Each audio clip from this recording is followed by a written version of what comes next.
Hello friends, आप देख रहे हैं आपका चैनल शेयर बाजार विद आयुष। और दोस्तों, इस वीडियो में बात करेंगे आईरेडा आईपीओ के लिस्टिंग डे स्ट्रैटेजी के बारे में। कैसा लिस्टिंग होने वाला है आईरेडा आईपीओ का, ये हम जानेंगे इस वीडियो के अंदर। तो वीडियो को पूरा ज़रूर देखिएगा। कितना मुनाफे होने की एक्सपेक्टेशंस है, जिनके पास नहीं आया है वो क्या आईरेडा को खरीदने के बारे में विचार कर सकते हैं, सब कुछ जानेंगे इस वीडियो के अंदर। तो वीडियो को देखिएगा पूरा ज़रूर। उससे पहले फ्रेंड्स, अभी तक अगर आपने चैनल को सब्सक्राइब नहीं किया है तो आप चैनल को सबसे पहले ज़रूर सब्सक्राइब भी कर लीजिएगा। सो फ्रेंड्स, IREDA यानी Indian renewable energy development agency का आईपीओ कल आपको बेसिकली बाजार में लिस्ट होता हुआ देखने को मिलेगा। 29 नवंबर वो डेट है जब आपको मार्केट में लिस्टिंग होती हुई नजर आएगी आईरेडा आईपीओ की। अ, जरूर देखिए, एक सरकारी कंपनी, और सरकारी कंपनी हाल फिलहाल में अगर आप देखेंगे तो बहुत ही ज़्यादा बढ़िया कर रही है। इसीलिए दोस्तों, IREDA को लेकर सबसे जो प्लस पॉइंट ये निकल के आता है कि हाल फिलहाल में गवर्नमेंट कंपनीज का चलना, जिस तरीके से देखिए PSU स्टॉक्स चले हैं, नो डाउट एक बहुत ही ज़्यादा अट्रैक्शन उनके द्वारा गेन किया गया है, जो अपने आप में एक सबसे बड़ा प्लस पॉइंट इस कंपनी के लिए आता है। देखिए, सबसे पहले तो थोड़ी सी बेसिक इन्फॉर्मेशन समझ लेते हैं। अगर दोस्तों आपको अलॉटमेंट आया है, सबसे पहले तो आपको कॉन्ग्रेचुलेशन। याद रखिएगा, आपको 32 रुपीज़ के हिसाब से एक शेयर मिले हैं। कुल मिला के कितने शेयर मिले हैं? 460 शेयर आपको मिले हैं। कितने? एक सिंगल लॉट के अंदर। अब जो जिस भी देखिए कैटेगरी में आपको अलॉटमेंट आया, उसके हिसाब से आपके पास शेयर आ चुके होंगे। अगर अभी तक आपके डीमैट में शो नहीं कर रहे हैं तो उसको लेकर कृपया करके कोई भी चिंता ना करें, वो शो जल्द कर जाएंगे। और अगर कर रहे हैं तो बिल्कुल अच्छी बात है। अब दोस्तों बात करते हैं लिस्टिंग कितने पर हो सकती है, लेकिन उससे पहले एक बात आपको मैं खास बताता हूं, वो है दोस्तों सब्सक्रिप्शन का डेटा। जितना फ्रेंड्स पैसा निकल कर आया था इस आईपीओ के अंदर क्यूआईबी कैटेगरी में, वो 104 गुना था, यानी ऑलमोस्ट 44,000 करोड़ दोस्तों। 44,800 करोड़ ऑलमोस्ट हम कह सकते हैं क्यूआईबीज के द्वारा इस इशू के अंदर लगाए गए, जो नो डाउट एक बहुत ही बढ़िया पॉइंट है। बिकॉज अगर आप समझेंगे तो क्यूआईबीज ने इतना पैसा लगाया, इसका मतलब ये जरूर है कि क्यूआईबी समझते हैं कि एक अच्छी पेडिग्री की कंपनी है।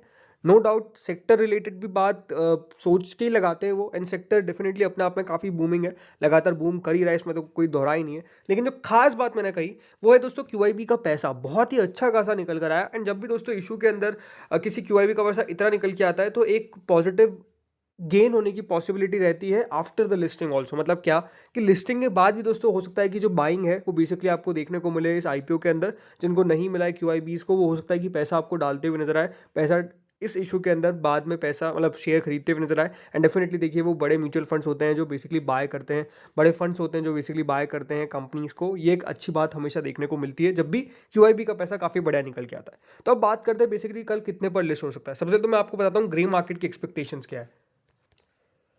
तो देखिए, जो सबसे पहले तो ग्रे मार्केट है वो 12 रुपये चल रही है। देखिए, सबसे पहले तो आपको ये कहूंगा कि ग्रे मार्केट एक ट्रेंड शो कर सकती है, कोई 100% एक्यूरेट नहीं होती। और मैं हमेशा कहता हूँ कि ग्रे मार्केट को देखिए बस कि कितना चल रहा है, लेकिन इसके हिसाब से कोई पैसा ना लगाए, ये हमेशा मैं आपको कहता हूँ। और यही है कि ग्रे मार्केट तो 12 रुपये चल रही है। इसका मतलब ये है कि 37.5% के लिस्टिंग एस्टिमेट्स जो है वो बेसिकली बताए जा रहे हैं कि यहाँ पर 37.5% तक का आपको लिस्टिंग गेन हो सकता है। और एक जो लिस्टिंग की प्राइस है वो 44 रुपीज़ के आसपास बताई जा रही है कि 44 रुपये के आसपास ये जो शेयर है वो बेसिकली लिस्ट हो सकता है। देखिए, खास बात क्या है इस आईपीओ की, जो ग्रे मार्केट अभी ट्रेड कर रही है 12 रुपये, यही अभी तक इसका हाई भी लगा है।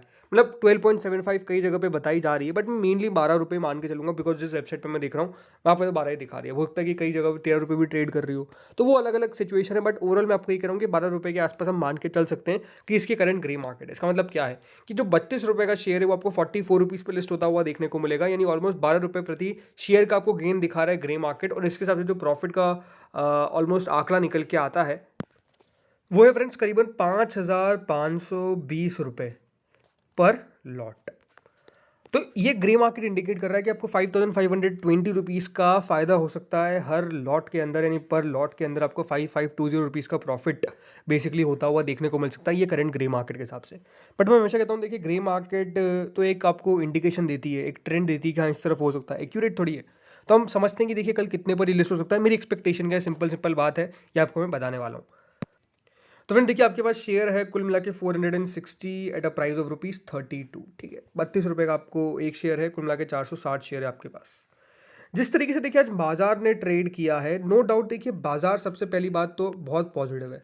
ठीक है, तो मार्केट का ट्रेंड क्या है? मार्केट का ट्रेंड पॉजिटिव है। आज जरूर देखना यही होगा कि अमेरिका के बाजार किस तरीके से ट्रेड करते हैं। बट मोर ओवर अगर देखा जाए तो बाजार में एक तेजी की एक्सपेक्टेशन दिखाई दे रही है। जरूर कल का दिन इंपॉर्टेंट तो है ही है, लेकिन ये ज़रूर है कि ये पूरा हफ्ता अगर देखा जाए तो बहुत वोलेटाइल रह सकता है, इसमें कोई डाउट नहीं है। आज अच्छी खासी तेज़ी है, कल हो सकता है कि एकदम से माहौल चेंज हो जाए। रीज़न सिंपल है स्टेट इलेक्शंस चल रहे हैं एंड डेफिनेटली उसके रिजल्ट आना चालू हो जाएंगे संडे को, बट उससे पहले एग्जिट पोल आ जाएगा 30 तारीख को।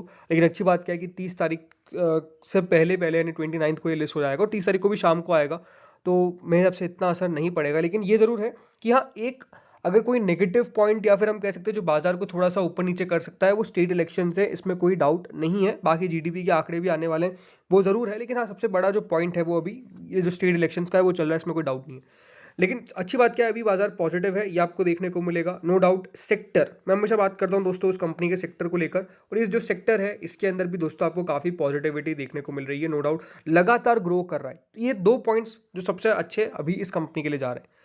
तो नेगेटिव पॉइंट एज सच कोई खास आपको देखने को मिलेगा नहीं। तो मेरे हिसाब से लिस्टिंग कितने पर होगी, देखिए मेरे हिसाब से जो रेंज कल जिस पर ये लिस्ट होने वाला है वो ऑलमोस्ट रहने वाली है अराउंड 42 टू 48। जी हाँ, ज़्यादा बड़ी रेंज बता रहा हूँ मैं, लेकिन 42 टू 48 की एक्सपेक्टेशंस मैं करके चल रहा हूँ। उसके पीछे का रीज़न है, देखिए उसके पीछे का सिंपल रीज़न क्या है वो भी आपको मैं क्लियर कर देता हूँ, क्योंकि ज़रूर यहाँ पे 42 टू 48 मैंने आपको लिख के बताया, लेकिन इसके पीछे का कारण क्या है चलिए ये हम बात करते हैं।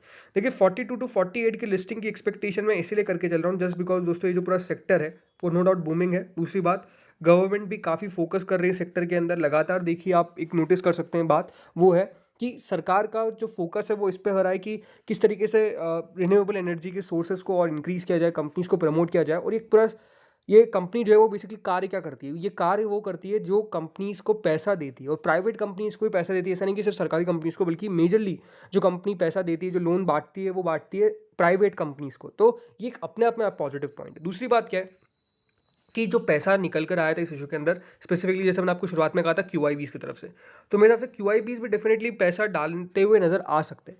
48 में बता रहा हूँ कि हाईएस्ट टू हाईएस्ट 48 से ऊपर लिस्ट नहीं होगा ये किसी भी हाल में, और लोएस्ट टू लोएस्ट मेरे हिसाब से 42 से नीचे लिस्टिंग नहीं होनी चाहिए। एक राउंड ऑफ हम 40 रुपये का लेवल ले सकते हैं, बट मेरे हिसाब से वो भी नहीं होगा, 42 से नीचे लिस्टिंग नहीं होगी।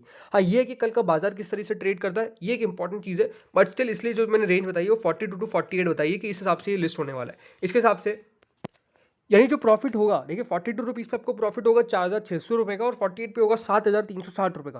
तो रेंज तो बहुत बड़ी है, बट रेंज बड़ी होने का पीछे का रीज़न है कि देखिए मार्केट है, वॉलेटाइल हो सकता है, ऊपर नीचे हो सकता है, तो उस हिसाब से। लेकिन जैसे मैंने कहा कि 48 से ऊपर की लिस्टिंग की एक्सपेक्टेशंस नहीं कर रहा हूँ। हो सकता है कि देखिए फॉलो अप बाइंग आए, लेकिन मैं आपको यही कहूँगा कि आपको वेट एंड वॉच करना चाहिए, स्टॉक पे कूदना नहीं चाहिए।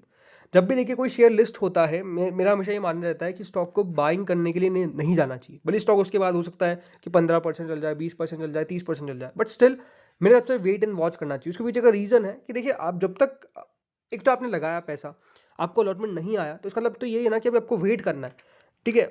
और उसके बाद अगर आप खरीदने जाते हैं, फॉर एग्जांपल स्टॉक की लिस्ट हो जाता है 45 पे, एंड ये उसका हाई होता है, उसके बाद स्टॉक चलाया जाता है 40 रुपये, फिर 38 रुपीज़। तो इसलिए क्वेश्चन क्रिएट होता है ना कि अभी इन लेवल्स पे लेने की ज़रूरत क्या है। जब तक दोस्तों अभी कंपनी के नंबर्स आने दीजिए, 1-2 क्वार्टर्स के, स्टॉक को थोड़ा सा सेटल होने दीजिए। कभी भी शेयर को खरीदने के लिए मत जाइए जब वो लिस्टिंग के दिन। हो सकता है कि जैसे मैंने कहा आपको, उसके बाद ये बहुत ऊपर जाए, बहुत तेज़ी दिखाए, but still wait and watch करना चाहिए। हाँ, जिनके पास आया है, अगर आप मुझसे पूछते हैं तो ये एक अच्छी कंपनी है, लॉन्ग टर्म के हिसाब से रखा जा सकता है। बट अगर आपने सिर्फ प्रॉफिट के लिए इस आईपीओ में लगाया था तो बिल्कुल प्रॉफिट बुक करने में कोई दिक्कत वाली बात नहीं है। अगेन, या आपका खुद का लुकआउट है कि आपको क्या करना है, कोई रिकमेंडेशन नहीं है मेरी, एंड मैं कोई रिकमेंडेशन देता भी नहीं हूँ। बट मेरे हिसाब से अगर आप मुझसे पूछते तो मैं डेफिनेटली इसको बाइंग करने के लिए नहीं जाता अगर मेरे को आईपीओ नहीं लगाया तो ये बात इंपॉर्टेंट है जो आपको मैं बता रहा हूँ। तो होपफुली आपको समझ में आया होगा कि 42 से 48 रुपीज़ के बीच में लिस्टिंग देगा, एंड उस हिसाब से दोस्तों जो 4,600 से 7,360 रुपये का मुनाफा जो है वो बेसिकली आपको पर लॉट हो सकता है। एंड डेफिनेटली अगर स्टॉप लॉस की मैं बात करता हूँ तो मेरे स्टॉप लॉस का सिंपल देखिए नज़रिया है कि स्टॉप लॉस लगा के चलना है आपको। जो भी आपका शेयर, जो भी वैल्यू है, यानी जो भी इसका हाई लगता है, फॉर एग्जांपल 46 का हाई लगता है, तो उसका 5% का स्टॉप लॉस लगा के चलिए।